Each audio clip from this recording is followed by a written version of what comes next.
jungle. सांगलीत बेकायदेशीर मेफेनटर्माइन injection विक्री करणाऱ्यास अटक. 84 इंजेक्शनच्या बाटल्या जप्त. 56,900 रुपयाचा मुद्देमाल जप्त. सांगली वार्ताहर दिनांक 18 जून 2026. सांगली जिल्ह्यात नशेखोरांना बेकायदेशीरपणे मेफेनटर्माइड औषध द्रव्याची इंजेक्शन विक्री करणाऱ्या एका इसमास स्थानिक गुन्हे अन्वेषण शाखेने LCB अटक करून एकूण 56,900 रुपयाचा मुद्देमाल जप्त केला.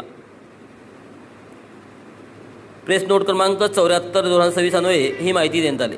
सांगली जिल्ह्यात नशेखोरांना अंकुश देऊन नशेचे पदार्थ विकणाऱ्या संशयित इसमाविरोधात प्रभावी कारवाई करण्याची सूचना पोलीस अधीक्षक तुषार दोशी व अप्पर पोलीस अधीक्षक कल्पना बारवकर यांनी LCB शाखेस दिल्या होत्या.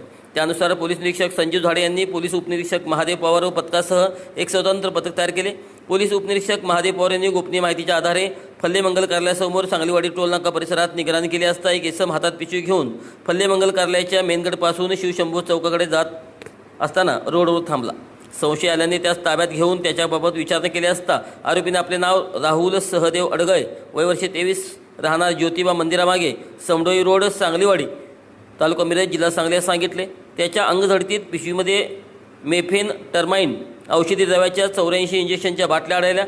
चौकशीत आरोपीने सांगितले की तो इंडिया मार्ट ॲप्लिकेशनवरून ऑनलाईन पद्धतीने गुगलवर सर्च करून कॅश ऑन डिलिव्हरी पद्धतीने इंजेक्शन मागवतो आणि तरुण वर्गास नशेसाठी व उत्तेजक द्रव्य म्हणून जादा दराने विक्री करत असल्याची कबुली दिली.